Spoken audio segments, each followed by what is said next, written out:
ಕುರಿತಾಗಿ ನಿಮಗೆ ಸಾಕಷ್ಟು ಡೌಟ್ಸ್ ಇರಬಹುದು. ಡೈಲಿ ತಿನ್ಬೋದಾ, ಸೈಡ್ ಎಫೆಕ್ಟ್ಸ್ ಏನಾದ್ರು ಇದೆಯಾ? ನಾವು ಅದನ್ನ ಡೈಲಿ ಸೇವಿಸುವುದರಿಂದ ಏನು ನಮ್ಮ ಶರೀರಕ್ಕೆ ಬೆನಿಫಿಟ್ ಆಗ್ತದೆ, ಪ್ರತಿಯೊಂದು ಪೂಜೆ ಇರಬಹುದು ಅಥವಾ ಮದುವೆ ಕಾರ್ಯಕ್ರಮ ಇರಬಹುದು, ಏನೋ ಶುಭ ಸಮಾರಂಭಗಳಿಗೆ ನಾವು ಇದನ್ನ ಯೂಸ್ ಮಾಡ್ತೀವಿ. ಊಟ ಆದ್ಮೇಲೆ ನಾವು ಸೇವನೆ ಮಾಡಿದ್ರೆ ನಮ್ಮ ಜೀರ್ಣ ಶಕ್ತಿ ಹೆಚ್ಚಾಗ್ತದೆ ಅಂತಾರೆ. ಹೇಗೆ ಅದನ್ನ ಡೈಲಿ ಕನ್ಸ್ಯೂಮ್ ಮಾಡಬೇಕು, ಯಾವ್ದ್ರ ಜೊತೆಗೆ ಕನ್ಸ್ಯೂಮ್ ಮಾಡಬೇಕು, ಎಷ್ಟು ಕನ್ಸ್ಯೂಮ್ ಮಾಡಬೇಕು, ಇದೆಲ್ಲ ಮಾಡಿದ್ರೆ ನಮ್ಗೆ ತಾಂಬೂಲ ಸೇವನೆಯಿಂದ ಸ್ವಲ್ಪ ಸೈಡ್ ಎಫೆಕ್ಟ್ಸ್ ಆಗ್ಬಿಡುತ್ತೆ. ಮುಂದೆ ಸ್ವಲ್ಪ ತೊಂದರೆಗಳಾಗ್ತದೆ. ದಿನಕ್ಕೆ 4-5 ರೀತಿ ಸೇವನೆ ಮಾಡಿ ಅಡಿಕ್ಷನ್ ತರ ಪ್ರತಿ 2 ಗಂಟೆ 3 ಗಂಟೆಗೆ ಅದನ್ನ ಬಾಯಲ್ಲಿ ಇಟ್ಕೊಂಡು ಕಂಟಿನ್ಯೂಸ್ ಅರ್ಧ ಗಂಟೆ 3/4 ಗಂಟೆ ಅಗಿಯೋದ್ರಿಂದ ನಮ್ಗೆ ಡೆಫಿನೆಟ್ಲಿ ಅದು ಅಡ್ಡ ಪರಿಣಾಮವನ್ನು ಉಂಟು ಮಾಡ್ತದೆ.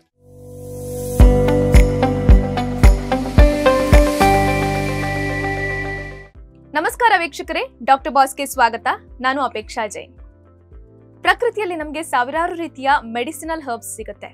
ಅದರಲ್ಲಿ ಈ ವೀಳ್ಯದೆಲೆ ಕೂಡ ಒಂದು. ಸಾಮಾನ್ಯವಾಗಿ ಯಾವುದೇ ರೀತಿಯ ಶುಭ ಸಮಾರಂಭ ಇದ್ರೂ ಕೂಡ ಅದರಲ್ಲಿ ವೀಳ್ಯದೆಲೆ ಅನ್ನೋದು ಇದ್ದೇ ಇರುತ್ತೆ. ಇಷ್ಟೊಂದು ಮಹತ್ವ ಹೊಂದಿರುವಂತಹ ವೀಳ್ಯದೆಲೆಯನ್ನ ಕೇವಲ ಆಚರಣೆಗಾಗಿ ಮಾತ್ರ ಅಲ್ಲ, ಆರೋಗ್ಯ ಸಮಸ್ಯೆಗಳನ್ನ ಸುಧಾರಿಸುವಲ್ಲಿ ಕೂಡ ಬಳಸಲಾಗುತ್ತೆ. ಹಾಗಿದ್ರೆ ವೀಳ್ಯದೆಲೆ ಕುರಿತಾಗಿ ನಿಮ್ಗೆ ಸಾಕಷ್ಟು ಡೌಟ್ಸ್ ಇರಬಹುದು. ಇದನ್ನ ನಾವು ತಿನ್ಬೋದಾ, ಡೈಲಿ ತಿನ್ಬೋದಾ, ಸೈಡ್ ಎಫೆಕ್ಟ್ಸ್ ಏನಾದ್ರು ಇದೆಯಾ? ಇದೆಲ್ಲದ್ರ ಬಗ್ಗೆ ಮಾಹಿತಿಯನ್ನ ತಿಳ್ಕೊಳ್ಳೋಣ. ನಮ್ ಜೊತೆಗಿದ್ದಾರೆ ಖ್ಯಾತ ಆಯುರ್ವೇದ ತಜ್ಞರಾಗಿರುವಂತಹ ಡಾಕ್ಟರ್ ಲಲಿತ್ ಅವರು. ಇವರು ಸಂಪ್ರದ ಆಸ್ಪತ್ರೆಯಲ್ಲಿ ಪ್ರಾಕ್ಟೀಸ್ ಮಾಡ್ತಾ ಇದ್ದಾರೆ. ಸರ್, ಡಾಕ್ಟರ್ ಬಾಸ್ಗೆ ಸ್ವಾಗತ. ನಮಸ್ಕಾರ. ಸಾವಿರಾರು ವರ್ಷಗಳಿಂದ ಈ ವೀಳ್ಯದೆಲೆ ನಮ್ಮ ಇಂಡಿಯನ್ ಕಲ್ಚರ್ ಅಲ್ಲಿ ಹಾಸಿ ಹೊಕ್ಕಾಗಿದೆ ಅಂತಾನೆ ಹೇಳ್ಬೋದು. ಸೊ ಇದರ ಮೈಥಾಲಜಿಕಲ್ ಸಿಗ್ನಿಫಿಕೆನ್ಸ್ ಏನು ಸರ್? ಯೂಶುವಲಿ ಆಯುರ್ವೇದದಲ್ಲಿ ಈ ಬಿಟಲ್ ಲೀವ್ಸ್ ನಾವು ತಾಂಬೂಲ ಅಂತ ಹೇಳ್ತೀವಿ. ಸೊ 2 ಸಿಗ್ನಿಫಿಕೆನ್ಸ್ ಇದೆ. ಒಂದು, ನಾವು ಅದನ್ನ ಡೈಲಿ ಸೇವಿಸುವುದರಿಂದ ಏನು ನಮ್ಮ ಶರೀರಕ್ಕೆ ಬೆನಿಫಿಟ್ ಆಗ್ತದೆ, ಆರೋಗ್ಯವನ್ನು ಕಾಪಾಡ್ಲಿಕ್ಕೆ.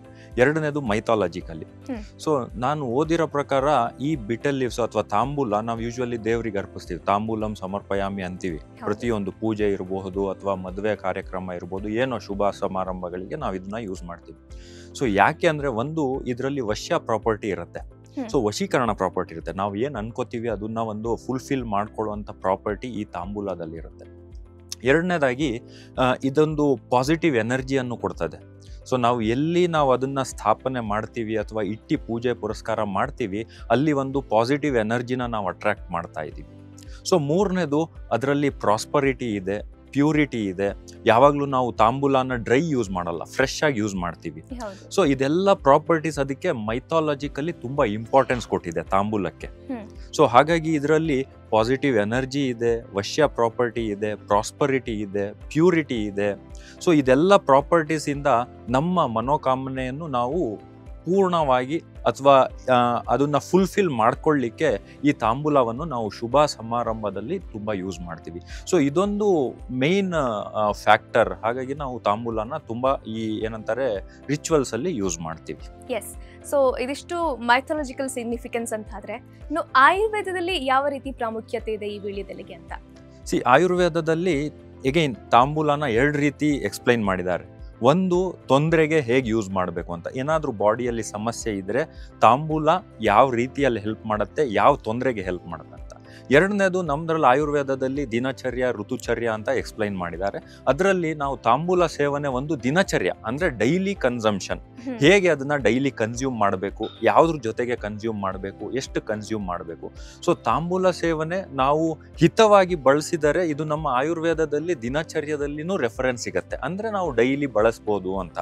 ಸೊ ಇದು ಆಲ್ ಡಿಪೆಂಡ್ಸ್ ಆನ್ ನಾವು ಯಾವ ರೀತಿ ಕನ್ಸ್ಯೂಮ್ ಮಾಡ್ತೀವಿ, ಎಷ್ಟು ಕನ್ಸ್ಯೂಮ್ ಮಾಡ್ತೀವಿ, ಹೇಗೆ ಕನ್ಸ್ಯೂಮ್ ಮಾಡ್ತೀವಿ, ಅದ್ರ ಮೇಲೆ ಇದೊಂದು ಇದಾಗಿರ್ತದೆ, ಏನಂತಾರೆ, ಡಿಪೆಂಡ್ ಆಗಿರ್ತದೆ. ಸೊ ಯೂಶುವಲ್ ಆಗಿ ನಾವು ತಾಂಬೂಲ ದಿನಚರ್ಯವಾಗಿ ಕನ್ಸಿಡರ್ ಮಾಡಿದ್ರೆ ಅದರಿಂದ ತುಂಬಾ ಹೆಲ್ತ್ ಬೆನಿಫಿಟ್ಸ್ ಇದೆ, ಅದು ಹಿತವಾಗಿ ಕನ್ಸ್ಯೂಮ್ ಮಾಡಿದ್ರೆ. ಸೊ ಇದರಿಂದ ಇದೇನಂತಾರೆ, ಪೋಸ್ಟ್ ಡೈಜೆಸ್ಟಿವ್ ಸ್ಟಿಮ್ಯುಲೆಂಟ್ ಅಂತಾರೆ. ಊಟ ಆದ್ಮೇಲೆ ನಾವು ಸೇವನೆ ಮಾಡಿದ್ರೆ ನಮ್ಮ ಜೀರ್ಣ ಶಕ್ತಿ ಹೆಚ್ಚಾಗ್ತದೆ ಅಂತಾರೆ. ಆಮೇಲೆ ಈ ಹಾಸ್ಯ ದೌರ್ಗಂಧ್ಯ ಅಂದ್ರೆ ಮುಖದಲ್ಲಿ ದುರ್ಗಂಧ ಬರಂಗಿದ್ರೆ, ಬ್ಯಾಡ್ ಓಡರ್ ಇದ್ರೆ, ಇದನ್ನ ನಾನು ತಾಂಬೂಲ ಸೇವನೆ ಮಾಡೋದ್ರಿಂದ ಅದಕ್ಕೆ ಅನುಕೂಲವಾಗ್ತದೆ. ಅದು ಬಿಟ್ಟು ಇದು ನಮ್ಮ ಡೈಜೆಷನ್ನ ಚೆನ್ನಾಗಿ ಮಾಡ್ತದೆ. ಆಮೇಲೆ ಏನಂತಾರೆ, ಒಂದು ಫ್ರೆಶ್ನೆಸ್ ಫೀಲ್ ಇರುತ್ತೆ. ಆಮೇಲೆ ಮೌತ್ ಫ್ರೆಶ್ನರ್ ಆಗಿ ಹಾಗೂ ಓರಲ್ ಕ್ಲೆನ್ಸಿಂಗ್ ಆಗಿ. ಸೊ ಈ ತರ ನಮ್ಮ ಆಯುರ್ವೇದದಲ್ಲಿ ದಿನಚರ್ಯಕ್ಕೆ ತಾಂಬೂಲ ಸೇವನೆಯನ್ನು ಮಾಡಿ ಈ ತರ ಬೆನಿಫಿಟ್ಸ್ ಹೇಳಿದ್ದಾರೆ.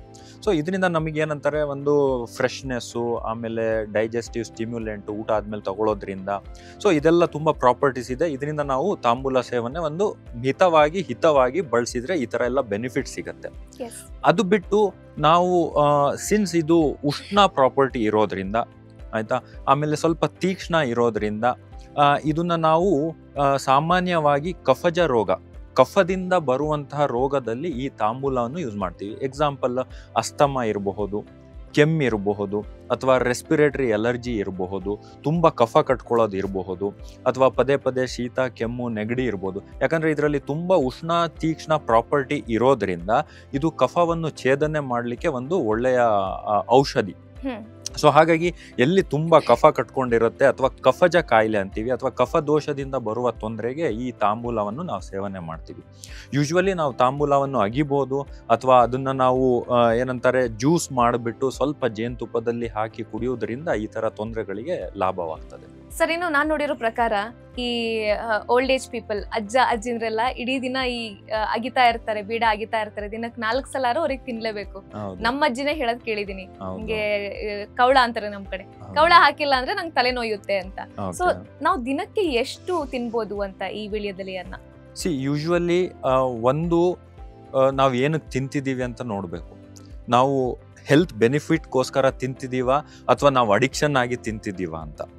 ಹೆಲ್ತ್ ಬೆನಿಫಿಟಿಗಾಗಿ ತಿಂತಾ ಇದ್ರೆ ದಿನಕ್ಕೆ ಒಂದು 2 ಎಲೆ 2 ಹೊತ್ತು ತಿನ್ನೋದು ಒಳ್ಳೇದು. ಅಂದ್ರೆ ಅದರಲ್ಲಿ ನಾವು ಇವತ್ತಿನ ಕಾಲದಲ್ಲಿ ಏನಾಗಿದೆ ಅಂದ್ರೆ, ನಮ್ಮ ಆಯುರ್ವೇದದಲ್ಲಿ ಈ ತಾಂಬೂಲವನ್ನು ಹೇಗೆ ಸೇವನೆ ಮಾಡ್ಬೇಕಂತಾನು ಎಕ್ಸ್ಪ್ಲೈನ್ ಮಾಡಿದ್ದಾರೆ, ಯಾವ್ದ್ರ ಜೊತೆ ಸೇವನೆ. ಸೊ ನಮ್ಮ ಆಯುರ್ವೇದ ಪ್ರಕಾರ ತಾಂಬೂಲದಲ್ಲಿ ನಾವು ಸ್ವಲ್ಪ ಏನಂತೀವಿ, ಸುಣ್ಣ ಅಂತೀವಿ, ಕ್ಯಾಲ್ಸಿಯಂ ಕಾರ್ಬೋನೇಟ್, ಲೈಮ್ ಸ್ಟೋನ್ ಇರ್ಬೋದು, ಸುಧಾ ಅಂತೀವಿ ಅದನ್ನ ಆಯುರ್ವೇದದಲ್ಲಿ. ಸೊ ಅದನ್ನ ಸ್ವಲ್ಪ ಹಾಕ್ಬೇಕು.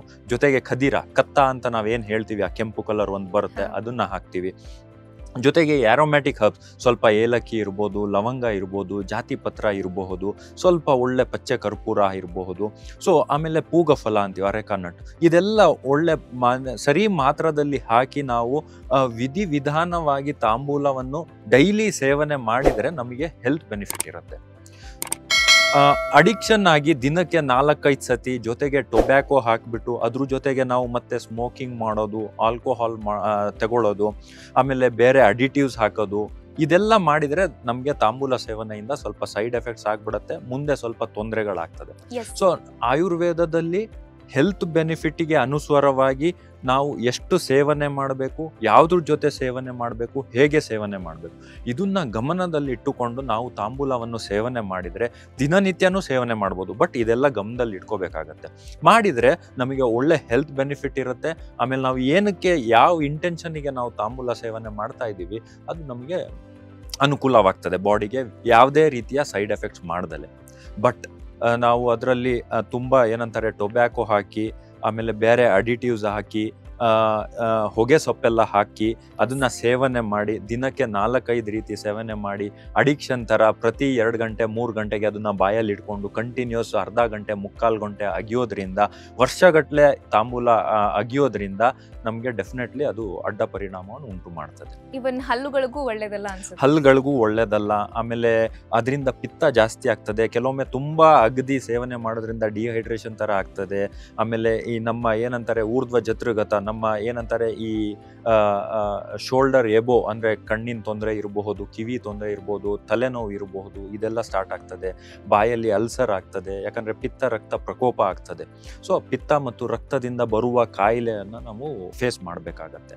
ಸೊ ಹಾಗಾಗಿ ನಿಯಮಿತವಾಗಿ ಎಷ್ಟು ಬೇಕು ಅಷ್ಟು, ಯಾವ ರೀತಿ ಬೇಕು, ಅದರಲ್ಲಿ ಏನು ಹಾಕಬೇಕು, ಇದನ್ನೆಲ್ಲ ತಿಳ್ಕೊಂಡು ನಾವು ಯಾವ ಟೈಮಿಗೆ ತಾಂಬೂಲ ಸೇವನೆ ಮಾಡಬೇಕು ಆ ಥರ ಮಾಡಿದರೆ ಇದರಿಂದ ನಮಗೆ ತುಂಬ ದೇಹಕ್ಕೆ ಲಾಭವನ್ನು ಉಂಟು ಮಾಡ್ತದೆ. ಓಕೆ, ಈಗಾಗಲೇ ಒಂದೆರಡು ರೆಮಿಡೀಸ್ ಹೇಳಿದ್ರಿ, ಇನ್ನು ಸ್ಪೆಸಿಫಿಕ್ ಆಗಿ ಒಂದಷ್ಟು ರೆಮಿಡೀಸ್ನ ನೀವು ಸಜೆಸ್ಟ್ ಮಾಡೋದಾದ್ರೆ ವೀಳ್ಯದೆಲೆ ಬಗ್ಗೆ. ವೀಳ್ಯದೆಲೆ ಬಗ್ಗೆ ನಾವು ಯೂಶ್ವಲಿ ಏನು ಮಾಡ್ತೀವಿ ಅಂದರೆ, ತುಂಬ ಮೆಡಿಸಿನ್ ಆಗಿ ನಾವು ಅಥವಾ ಅಂಗಡಿಯಲ್ಲಿ ಸಿಗುವಂಥ ಮೆಡಿಸಿನ್ಸು ನಿಮಗೆ ಸಿಗೋದಿಲ್ಲ. ಬಟ್ ಜನರಲ್ ಆಗಿ ಆ್ಯಸ್ ಎ ಡಯಟ್ ನಾನೇನು ಹೇಳಿದೆ, ಡೈಲಿ ರೆಜಿಮೆನ್, ಯಾರಿಗೆ ಮುಖ ದುರ್ಗಂಧ ಬರ್ತದೆ ಅಥವಾ ಮೌತಲ್ಲಿ ಫ್ರೆಶ್ನೆಸ್ ಬೇಕಾಗತ್ತೆ, ಅಥವಾ ಓರಲ್ ಮೌತ್ ಫ್ರೆಶ್ನರು ಅಥವಾ ಓರಲ್ ಕ್ಲೆನ್ಸಿಂಗ್ ಪ್ರಾಪರ್ಟಿ ಬೇಕಾಗತ್ತೆ, ಜೊತೆಗೆ ಸ್ವಲ್ಪ ಹೊಟ್ಟೆ ಹಸಿವು ಕಮ್ಮಿ ಇರುತ್ತೆ, ಡೈಜೆಸ್ಟಿವ್ ಸ್ಟಿಮ್ಯುಲೆಂಟ್ ಬೇಕಾಗತ್ತೆ, ಅಥವಾ ಊಟ ಮಾಡಿದ ಕೂಡಲೇ ಹೊಟ್ಟೆಯಲ್ಲಿ ಭಾರ ಅನ್ಸುತ್ತೆ, ಊಟ ಸರಿಯಾಗಿ ಡೈಜೆಷನ್ ಅಥವಾ ಜೀರ್ಣ ಆಗೋದಿಲ್ಲ, ಅಂಥವ್ರಿಗೆಲ್ಲ ತಾಂಬೂಲ ಸೇವನೆ ಒಳ್ಳೆಯದು. ಅದು ಬಿಟ್ಟು 2 ರೀತಿಯಲ್ಲಿ ನಾವು ಯೂಸ್ ಮಾಡ್ತೀವಿ. ಒಂದು ಏನಂದ್ರೆ ನಾವು ಅದನ್ನ ಜ್ಯೂಸು, ಈ ಕಫದ ತೊಂದರೆ ಇದ್ದಾಗ ಅದ್ರ ಜ್ಯೂಸು ಸ್ವಲ್ಪ ಜೇನುತುಪ್ಪದಲ್ಲಿ ಹಾಕಿ ಮಕ್ಕಳಿಗೂ ಕೊಡಬಹುದು. ಅದು ಬಿಟ್ಟು ದೊಡ್ಡವರು ತಗೋಬಹುದು, ಇದರಿಂದ ಕಫ ತೊಂದರೆಗೆ ಹೆಲ್ಪ್ ಆಗುತ್ತೆ.